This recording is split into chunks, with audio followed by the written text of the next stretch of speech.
Olá, eu sou a Jaqueline Almeida e eu vou apresentar um pouquinho da minha história, da minha trajetória, antes de falar sobre agilidade, que é um assunto qual eu sou uma entusiasta, que eu gosto muito de falar e contribuir.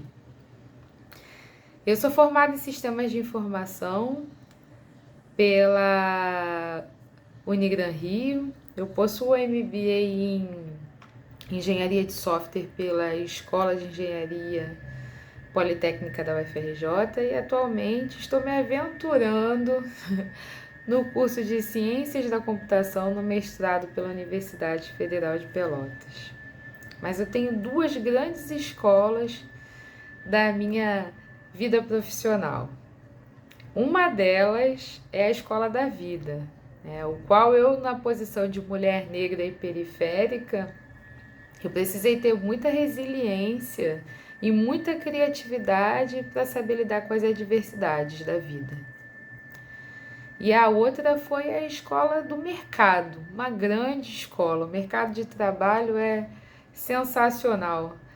Coloca toda a prática, né, que a gente não tem nas teorias, nas literaturas. Então, eu já trabalhei em grandes empresas onde havia uma grande necessidade de controle de processos, de pessoas, e que isso era muito custoso, né? Esse controle acaba sendo muito custoso, inibindo boa parte da criatividade das pessoas e a autonomia também. Também já trabalhei em empresas menores, onde eu tinha muita autonomia, onde eu podia exercer muita criatividade, e que também tinha algumas outras desvantagens. O legal disso tudo, dessas duas experiências, desses cenários diversos, é que eu aprendi algumas coisas que eu vou trazer um pouquinho aqui da história para vocês. Tá bom? Vamos lá? O tema que eu vou falar hoje é sobre metodologias ágeis, o que são, tipos e por que estão presentes nas startups e nas empresas mais disruptivas. Com o objetivo de facilitar a compreensão do mundo que a gente vive, sobre toda essa realidade com a qual vivemos, tendo como base essas mudanças mais significativas da humanidade, que acompanhamos todas essas transições, eu trago aqui duas terminologias que a gente precisa compreender para antes a gente falar sobre metodologia, startups e tudo mais. A primeira é o termo do mundo VUCA. Essa terminologia ela foi criada pelo Exército dos Estados Unidos logo após a Guerra Fria, o término da Guerra Fria. O objetivo era descrever as transformações mundiais ocorridas após a guerra. Então, quais seriam as dinâmicas possíveis que os militares poderiam agir com possíveis conflitos que viessem a acontecer. Esse acrônimo VUCA, VUCA, ele significa em português volatilidade, incerteza, complexidade e ambiguidade. Anos se passaram e lá em 2018 foi criado o termo BANI. Na realidade, o autor do termo, dessa terminologia, o antropólogo norte-americano Jamás Cássio, ele percebeu que as definições do VUCA foram atualizadas. O acrônimo BANI significa em português frágil, ansioso, não linear e incompreensível. Nossa, peraí. Alguma coincidência com essa realidade de mundo pandêmico que a gente vive hoje? Muitas, né? Mas esse acrônimo, ele existe antes da pandemia. Só que ele ganhou muito mais notariedade, fazendo total sentido nesse mundo pandêmico. No contexto atual, as mudanças, agilidade, colaboração, mais do que necessidade de negócio, são parte de sobrevivências tanto de nós como indivíduos quanto das organizações. Ou seja, independente do segmento, porte ou distribuição geográfica, as organizações precisam se manter preparadas para esse ambiente do mundo bunny. Com líderes capacitados com soft skills que lhe tragam segurança, estabilidade emocional, fortalecidos em seus valores pessoais e conscientes da sua responsabilidade no desenvolvimento de seus times. Esses líderes, eles precisam, antes de tudo, promover um ambiente seguro e bem-estar para todos. E é nesse mundo frágil, ansioso, não linear e incompreensível que nós temos para criar ou adaptar nossos negócios. Toda essa incerteza nos pede para que sejamos extremamente adaptáveis. Então, quando a gente falar de agilidade, métodos ágeis, eles não estão ligados à rapidez, mas sim à adaptabilidade. É justamente nesse mundo de incertezas que funcionam as nossas startups. Em 1950, a partir do sistema criado pela Toyota, originou o Lean Thinking, ou pensamento enxuto na sua tradução, se tornando uma filosofia que já é amplamente utilizada nos mais diversos setores, empresas, organizações, que se baseia basicamente na redução de desperdícios. Essa filosofia foi a base para toda a cultura de agilidade que a gente tem hoje. O pensamento Lean mudou radicalmente a maneira pelo qual as cadeias de suprimento e os sistemas de produção eram conduzidos.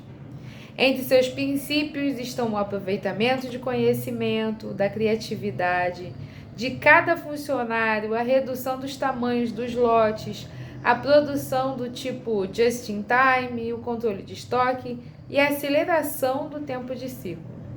Esse pensamento ensinou ao mundo a diferença entre atividades com valor sem valor, com propósito e sem propósito.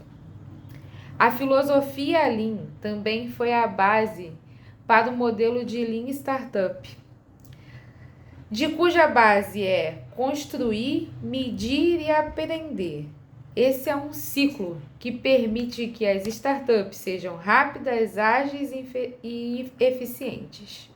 Ou seja, é um ciclo que permite às startups validar suas hipóteses. Isso minimiza o tempo de um MVP, um mínimo produto viável. Você tem a ideia, você constrói alguma coisa, você mede, você obtém esses dados, feedbacks, que podem ser bons ou ruins, que você pode pivotar ou seguir com aquela hipótese, sempre incrementando, melhorando seu produto. Isso ajuda ao empreendedor, aquela startup, a saber qual caminho a seguir, ajuda na tomada de decisão. A agilidade, ela é uma caixinha de ferramentas que promove esse ciclo. O conceito ágil surgiu ainda na década de 90, mudando o mindset dos então desenvolvedores. Surgiu com base na construção de software. Só que esse cenário ele pode ser transposto hoje para outras diversas áreas.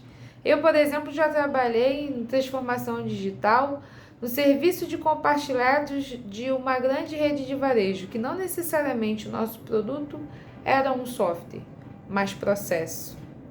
Otimização de processo, desde de otimizar a forma como embala entregas ou nota fiscal para otimizar o tempo e entregar mais rápido. A forma de se tornar mais competitivo, mais adaptável ao mercado. As principais características desses métodos são a forma de trabalhar por etapas, em conjunto com os clientes que acompanham os ciclos de entrega para entender a real necessidade de adaptação ainda no andamento das iniciativas, dos projetos. O feedback constante ajuda a acelerar os processos e melhora a experiência do usuário. Então, esse ciclo faz a gente ter feedbacks do cliente e adaptar, ajuda na tomada de decisão para saber qual o caminho que deve ser seguido. Entendendo os formatos das metodologias ágeis, né? Para aplicar essas metodologias é necessário entender os conceitos e como eles vão se inserir na cultura de cada empresa. A gente costuma falar que na agilidade não existe uma receitinha, nem bala de prata. O conceito de adaptabilidade ele também deve ser inserido nas escolhas desses métodos, metodologias, né? O qual é melhor para o contexto. Há uma série de variáveis de métodos ágeis que diferenciam e que têm alguns aspectos importantes que devem ser levados em consideração. Então, ainda falando sobre métodos, metodologias, frameworks, práticas, enfim, como falam essa infinidade de ferramentas que nós temos, né? Eu vou falar especificamente sobre alguns métodos mais utilizados no mercado. Eu vou deixar meu contato também, então se vocês quiserem entrar em contato depois, tirar alguma dúvida, fiquem à vontade. Felizmente a gente não tem tempo para falar sobre tanta coisa que tem. Então, ainda na parte de produto, do processo de discovery, também tem uma infinidade de ferramentas. Você tem Lean Inception, Design Thinking, enfim, dentre outras coisas, para ajudar nesse processo de descoberta do produto de forma bem colaborativa.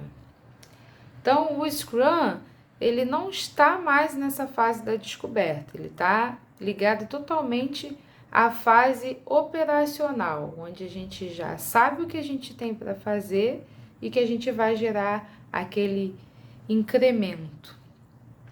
O Scrum é um framework ágil, né?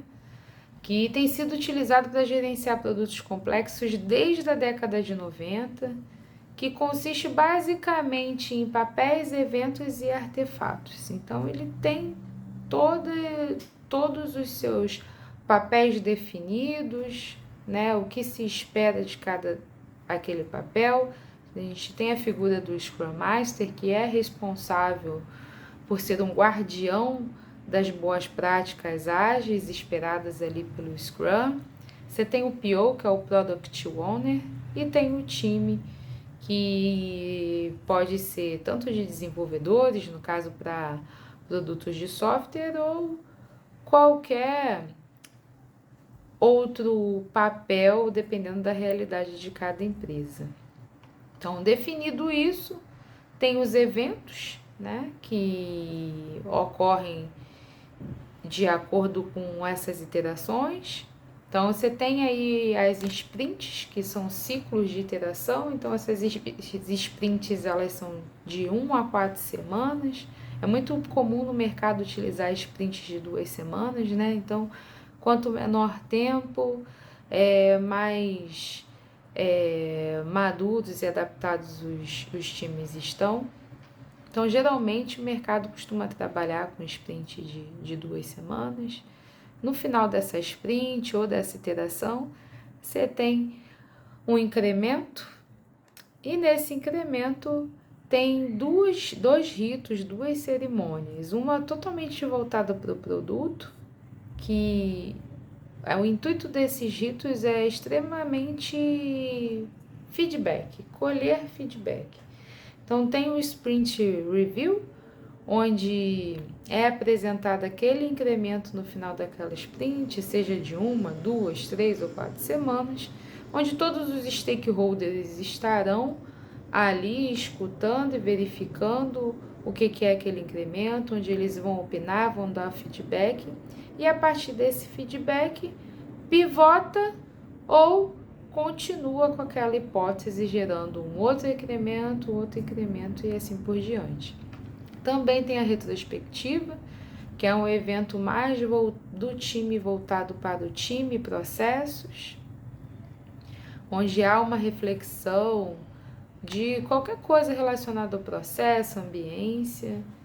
e que a partir daí são gerados os famosos kaizens, as melhorias. Então, esses dois eventos, eles fomentam a roda da melhoria contínua.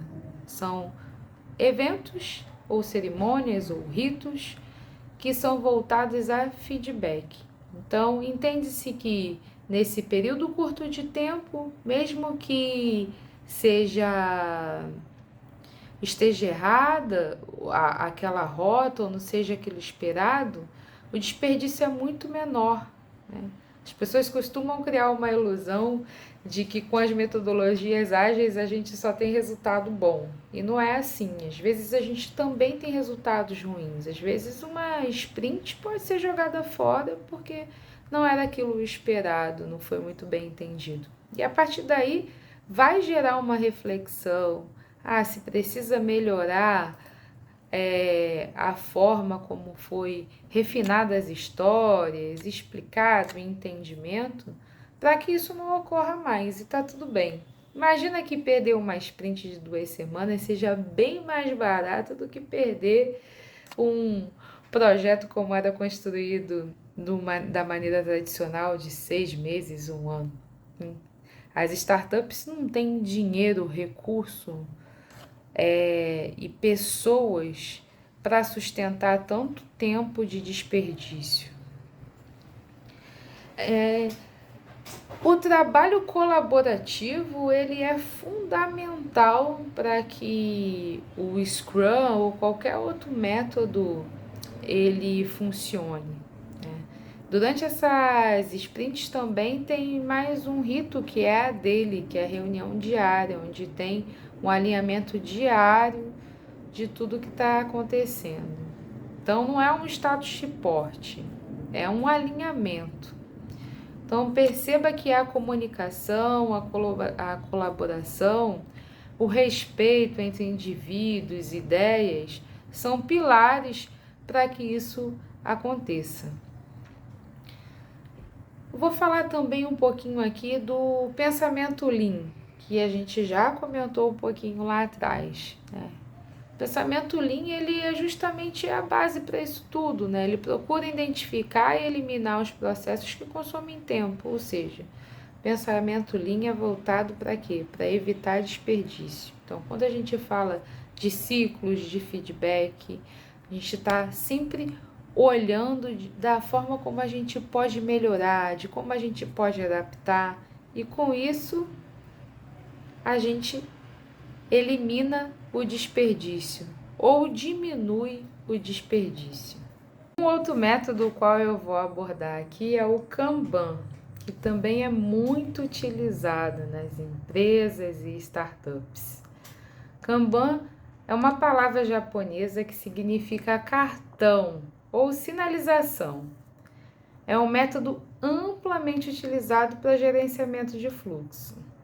É basicamente uma gestão visual, onde literalmente o uso de cards para sinalizar o andamento das atividades do fluxo de trabalho. Quem aqui já viu em alguma empresa, de forma presencial, o uso desses post-its nas paredes, com algumas coisas escritas? Então, hoje são amplamente utilizados em boards virtuais, né, com as equipes remotas. Existem vários boards famosos de mercado, né? O Gira, o Azure e o Trello, que tem versões gratuitas e é amplamente utilizados por empresas de menor porte ou startups que não podem pagar, investir o seu dinheiro inicial em licenças dessas soluções mais caras. Então, o Kanban é um método criado pelo David Anderson em 2002, que é a adaptação do Kanban original do chão de fábrica lá da Toyota, né, do chão de fábrica japonês. Nele, nós mapeamos o fluxo de valor das atividades do projeto por etapa e usamos os cards para sinalizar aonde aquela atividade está no fluxo de valor. Imagina que o nosso fluxo de trabalho consiste no backlog, que é onde a gente deposita as ideias.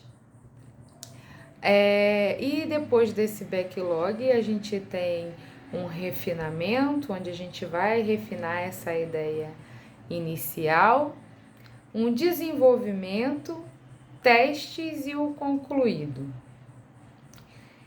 Então, a gente consegue verificar onde aquela atividade, onde aquele cardzinho está nesse fluxo de valor. Será que ele ainda está no backlog? Será que ele ainda está sendo refinado? Ou está em desenvolvimento, em testes?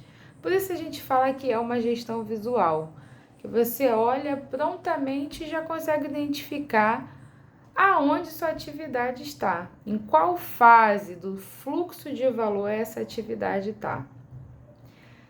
Existe todas as entregas desses itens ou desses cards, a gente chama de vazão. Então, a quantidade de itens entregues se chama evasão. E esses itens, eles podem ser denominados como user store, task, qualquer tipo. Aí a gente vai entrar em granularidade de backlog, que não é o nosso foco aqui.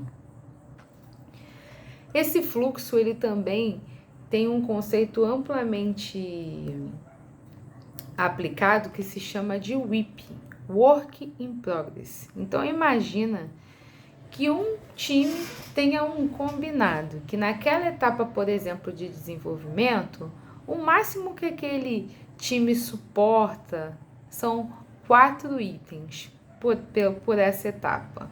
Então, entende-se no Kanban que quando a gente limita a quantidade de trabalho em progresso, a gente aumenta o que? A vazão. Então, vamos fazer um exercício aqui. Imagina que a gente tem um time que está trabalhando em 7 itens ao mesmo tempo. E temos um outro time, considerando a mesma capacidade, aqui, no mundo da imaginação, que a gente sabe que tem que levar em conta pessoas, senioridade, entrosamento entre o time, mas não vamos entrar nesse detalhe. Digamos que os dois times tenham a mesma capacidade de entrega. Um time está fazendo 7 itens na etapa de desenvolvimento e o outro do time está fazendo 3 itens nessa mesma etapa. A probabilidade do time que está fazendo 3 itens entregar mais rápido é muito maior. Então, há uma maior concentração. O time está focado naqueles 3 itens para entregar. E aquele outro time que está trabalhando ainda nos 7 itens, a sua capacidade de entrega diminui, a sua vazão vai diminuir, porque está fazendo muita coisa ao mesmo tempo. Então, a ideia é começar e terminar, né? Por isso que existe o WIP, que ele limita essas etapas do fluxo de valor para que ocorra vazão. Então, só assim a gente tem, né, esses ciclos de feedbacks constantes, porque a gente está sempre entregando, então a gente pode melhorar num próximo item, enfim, aplicar a famosa melhoria contínua. Esse método, ele é um método evolucionário, então ele é menos prescritivo. Então, ao contrário do Scrum, onde a gente tem muitos papéis definidos, temos as cadências ali das interações, os ritos, o Kanban ele não tem essa prescrição. Pessoal, eu dei um foco um pouquinho maior falando sobre o Lean Startup, sobre o Scrum, sobre o Kanban, que são métodos, metodologias, frameworks amplamente utilizados pelo mercado, pelas startups, mas que não existe uma receita ou um método melhor. Existe aquele método que melhor se encaixa na realidade, no contexto da empresa de cada um de vocês. Então, é importante vocês terem ciência disso. Então, pesquisem, estudem e verifiquem, avaliem a melhor opção para o contexto de vocês. Esse conjunto de métodos, frameworks e metodologias, porque a agilidade é um mundo, eles promovem uma cultura muito mais atrativa para os novos profissionais. Então, vocês vão perceber que a agilidade ela começa lá na contratação, né, de pessoas. Então, é muito importante que essas pessoas tenham um fit cultural com a realidade, com a empresa. Isso é muito importante, porque isso vai facilitar toda a roda da melhoria contínua, né? A colaboração, a transparência, a comunicação. Então, o que significa que essas práticas, elas promovem um ambiente mais seguro e propício para a experimentação, onde se pode aprender com os feedbacks. Então, é muito importante que a cultura da agilidade para trabalhar com foco em períodos curtos esteja propícia para aceitar e abrigar a diversidade de pessoas, de culturas e contextos. O foco e o respeito fazem parte dessa cultura e são pilares para que isso aconteça. Eu espero ter contribuído um pouco. Com um pouco de conhecimento que eu adquiri ao longo da minha jornada, eu vou disponibilizar o meu LinkedIn para a gente trocar experiência. Até breve!